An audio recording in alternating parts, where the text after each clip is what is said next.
Part 1. You will hear a woman discussing phone services with a salesman. You have 30 seconds to read questions 1 to 6.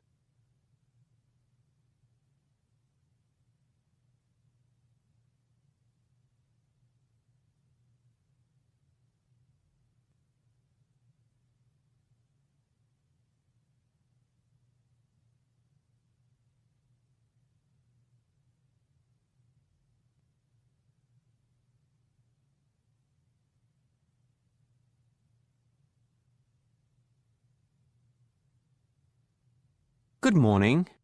May I help you, ma'am? I'm reading one of your brochures on wireless services since I'd like to get the internet at home. I wonder if you could tell me about some different deals. Certainly. First of all, do you have any packages that are wireless and mobile phone combined? I'm afraid we don't. That's a pity. You may like to know that from next week we're starting a deal whereby anyone who signs a phone contract for 18 months gets a brand new smartphone. That way, the internet is with you all the time on your phone and not just at home on your computer. How does that sound? I'm sure lots of people will jump at it, but I don't want the internet with me all the time. I don't need a fancy phone. I need to be contactable for work. I'm a postgrad student, and I support myself with relief teaching. I need to send a few texts and make a couple of calls a day, but that's all. A basic phone and prepaid monthly vouchers suit me. As you please. Also, my friend bought a smartphone recently, dropped it and shattered the glass screen. To get the screen replaced, she's going to spend $300. Well, $300 is almost my annual phone budget. Yes, you do have to be careful with smartphones. However, for just a few dollars a week, we also offer insurance against damage or theft. That might be worth considering. Thank you for the offer, but I'm sticking to my cheap phone that I've dropped a dozen times but still keeps working. Before you listen to the rest of the conversation, you have 30 seconds to read questions 7 to 10.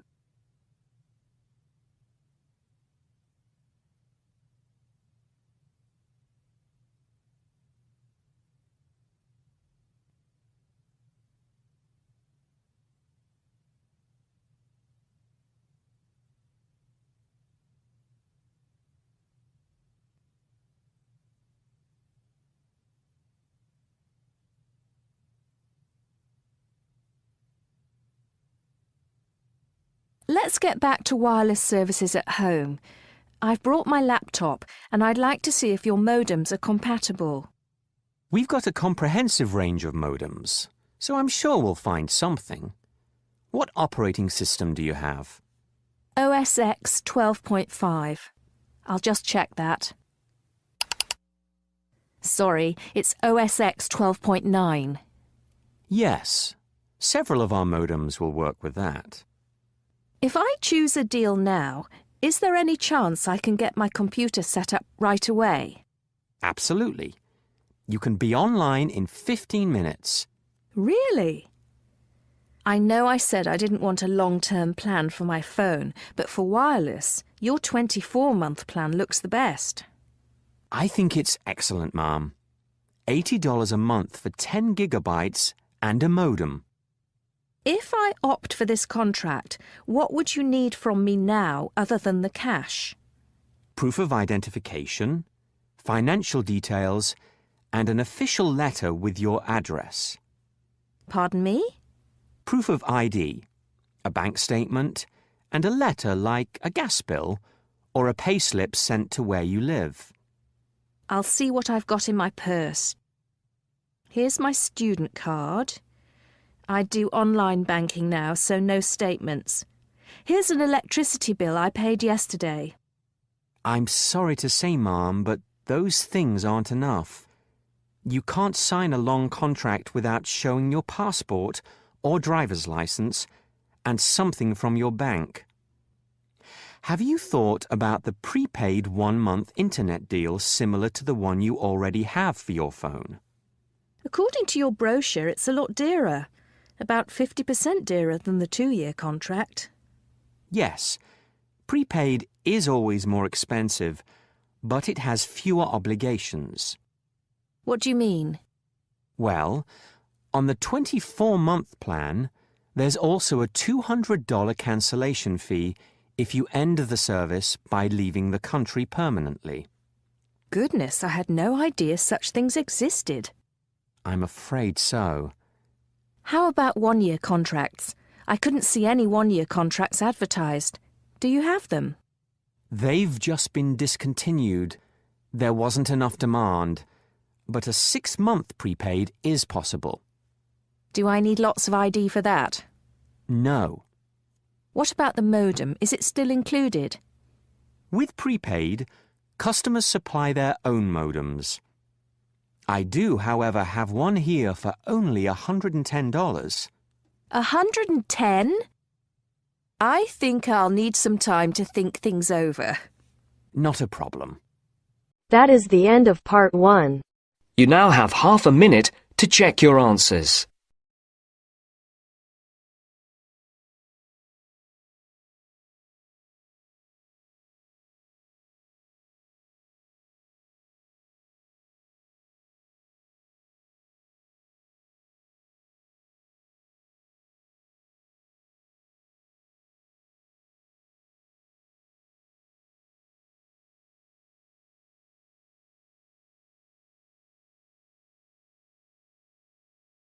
Now turns to part 2.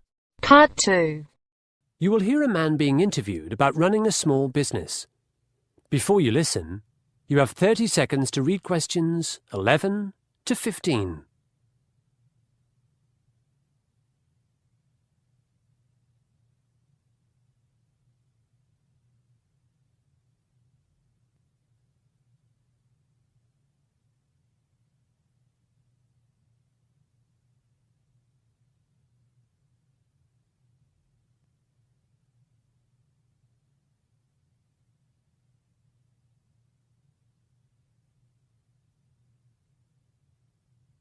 Let's welcome John Lim, owner of Small Business Training, to today's show.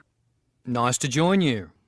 First of all, I've heard you've got triplets, John, as well as a growing business. That's right, 2 boys and a girl. They're 6 years old. I tell people running a business is like looking after children. Apart from being flexible and expecting the unexpected, you need clear priorities and excellent time management. In a way, I owe my business success to my children. Like so many young families who struggle with the high cost of living, we couldn't afford to stay in the city any longer, so we moved to Casterbridge, which, at the time, met all our requirements. It was really flourishing, particularly because its cleaner industries like light engineering and servicing were replacing agriculture and mining. So it seemed a desirable place for people to set up small businesses. What's it like now? Unfortunately, the last 3 years have been pretty tough due to the downturn in the economy. 1/3 of the new companies in Casterbridge have gone bust. Still, the national figure for the failure of small businesses within 2 years of establishment is around 40%. So maybe 1/3 isn't too bad. 40%? Why so high? Let's consider success for a moment. To be successful in a small business, you need to know your customers. Who's going to want your product? You need to lower expenses, not by putting off staff, but rather by cutting out unnecessary luxuries. And most importantly, you need to tailor your product to a niche market.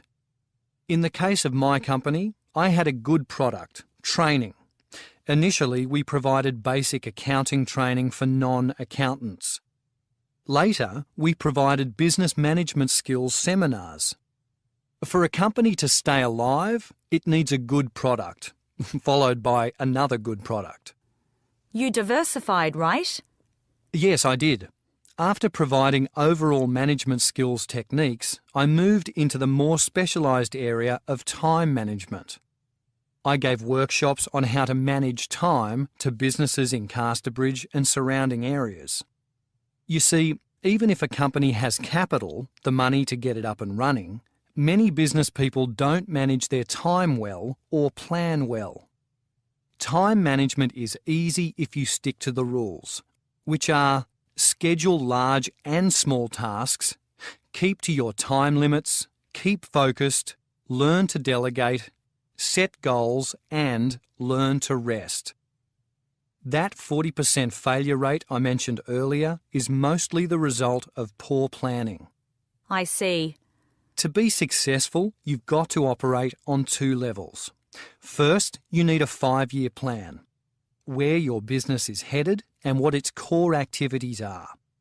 And second, you need a day-by-day plan, a list of daily tasks in order of importance. Before you listen to the rest of the interview, you have 30 seconds to read questions 16 to 20.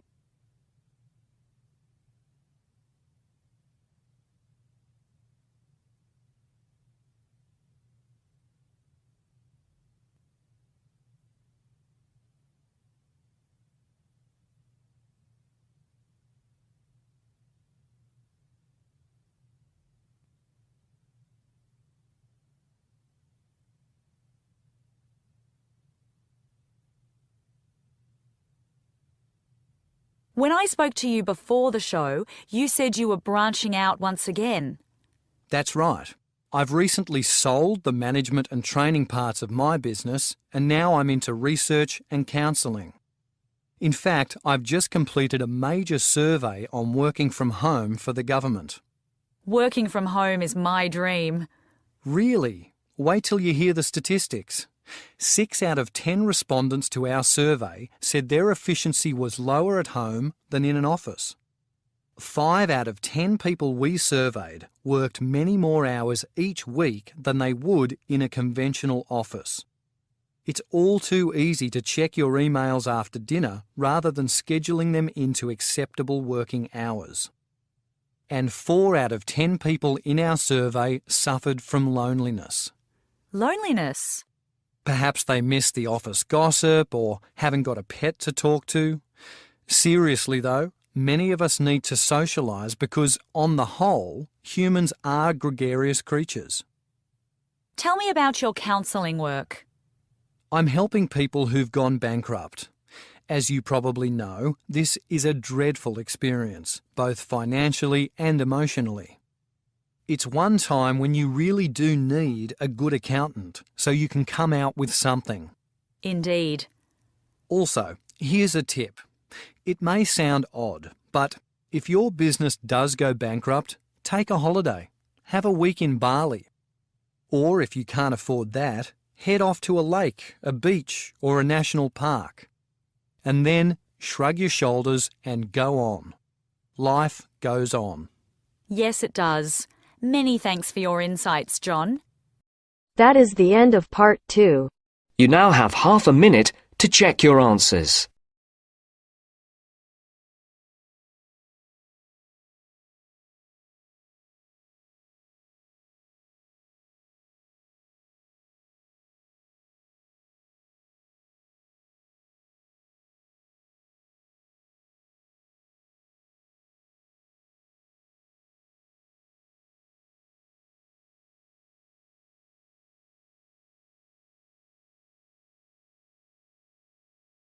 Now turns to part 3.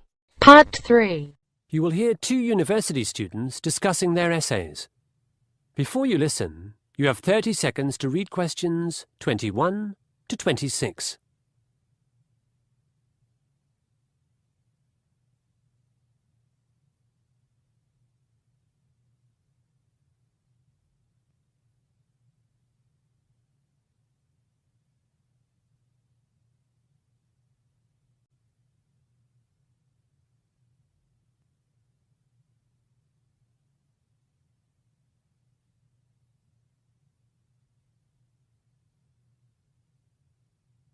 How's it going, Sue?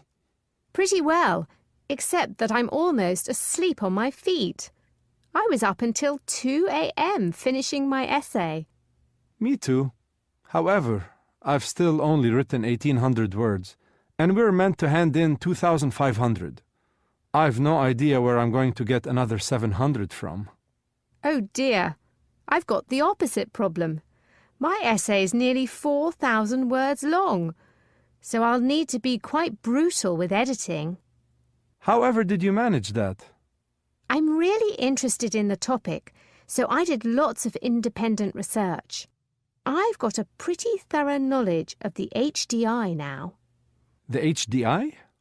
The Human Development Index. You know, the list of indicators for health, income, sustainability. Yeah. What statistics did you draw on for your discussion of poverty? Don't ask. The graphs and charts I found I didn't know how to describe. So in the end, I cut and pasted a table and a paragraph from my friend Abdul's essay. He took this course last year. I don't really understand any of the stuff I copied from him either, but he passed, which is all that counts. I see. Before we meet our tutor, Sue, I wonder if you could do me a favor. When I had my consultation with him last week, he crossed out so much of my first draft that I had to start all over again. OK, show me your first page. Well, you might add a sentence to your introduction. It's not clear to me which argument you support, or is that in the conclusion? But if I add one sentence to the introduction, that's only another 20 words. True.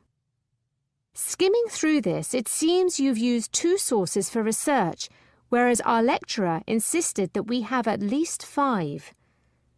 This quote on the second page is really long. It is relevant, but I hope you realise quotes aren't counted in the word limit. So now, I don't even have 1,800 words. How about I take away the quotation marks, so it'll look like my own writing? I don't think that'll work. In fact, it's plagiarism, stealing from another writer. Our essays are put through a computer program to check what's copied from elsewhere. I don't get why people care about plagiarism. In my country, that's how we learn.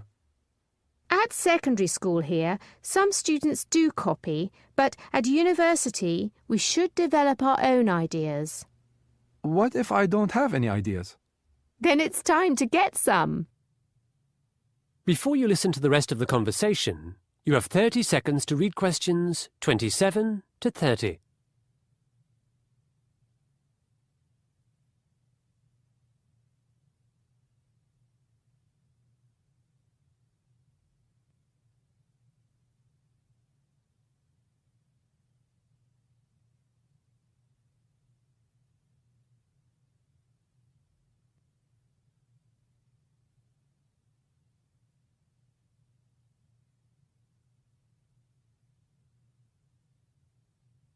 What shall I do about this long quote, Sue?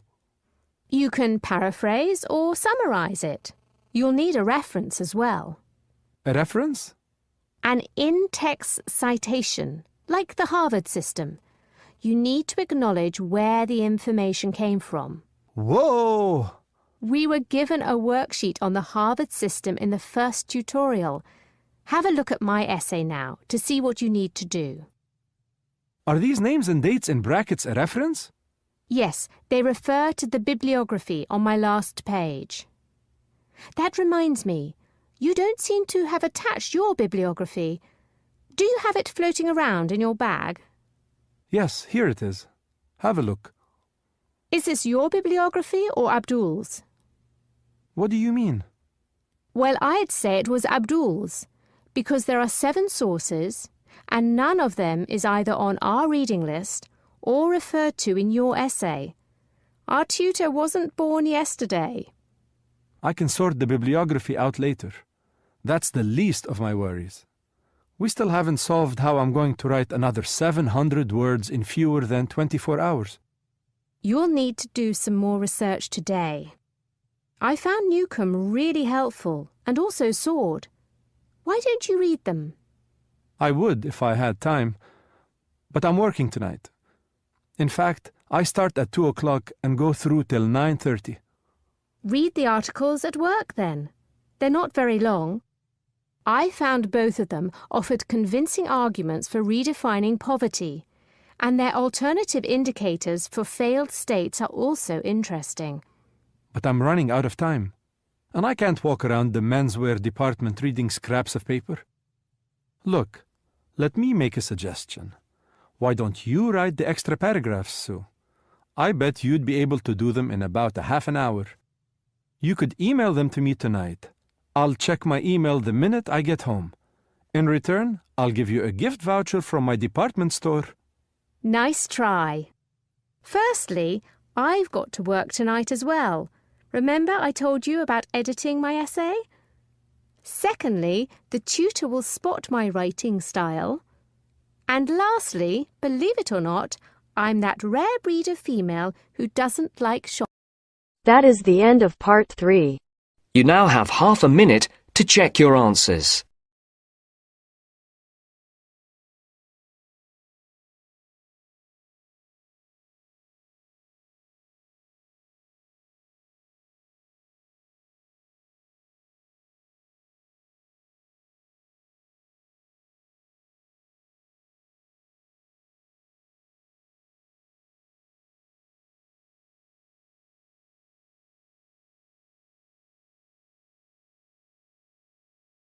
Now turns to part 4.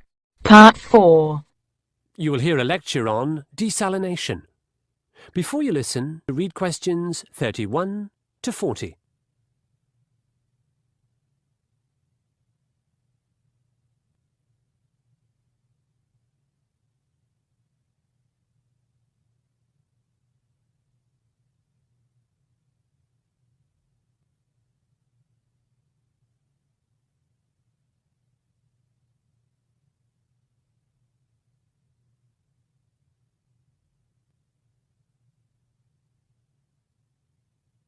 In an era of climate change, many countries no longer have the rainfall they used to have.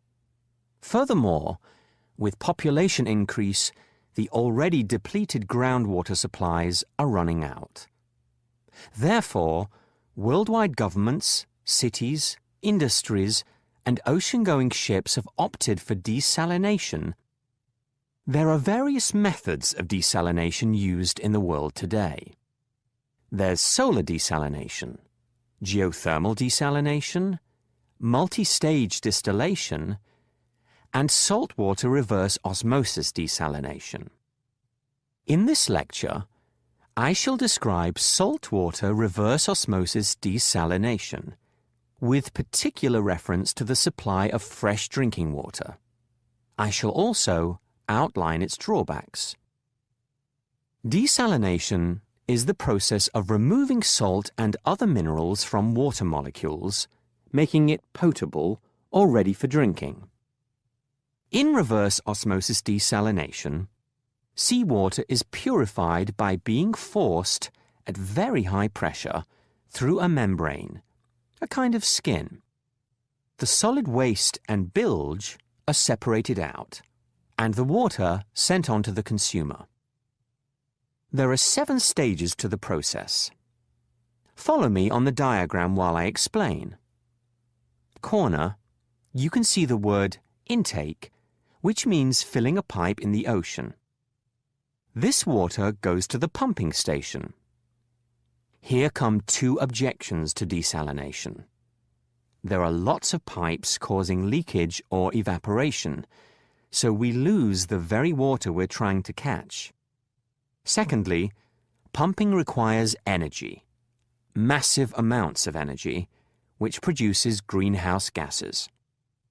Back to the diagram. At the pumping station, the water is screened. Sand, shells, and rubbish are removed. Next, the water is forced into a revolving cylinder. Inside this cylinder, there's mesh and a sandwich of membranes through which the impurities are spun out. The concentrate, brackish, salty waste, is pumped back into the sea. That's number 34 on your diagram. After desalination, fluoride is added. Then, the water goes into a huge clear water storage tank before entering the city's existent water network. Desalination produces fresh water, but at what cost?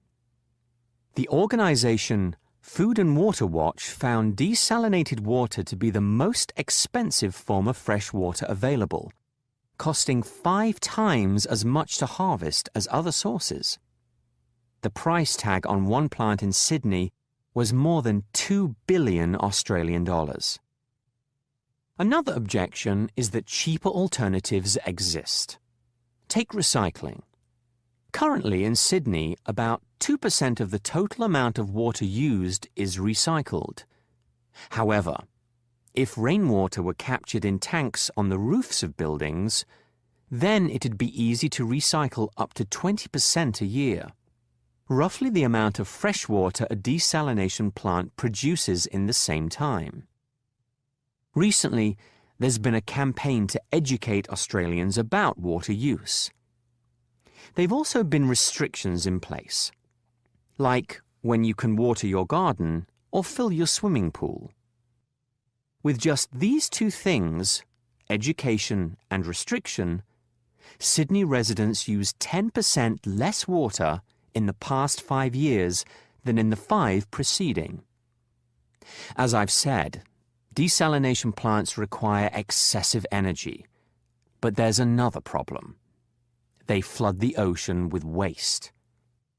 In Sydney, up to 1.5 billion litres of concentrate go into the Pacific Ocean daily. And perhaps even more alarmingly, there's a problem at the intake end too.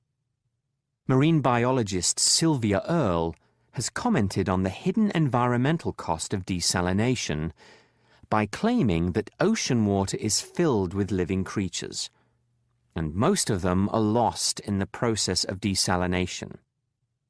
You might be asking, why were desalination plants built in the first place? Probably because water could be even scarcer in the future. And it's easier to build big projects than to persuade millions of homeowners to recycle. That is the end of part 4. You now have half a minute to check your answers.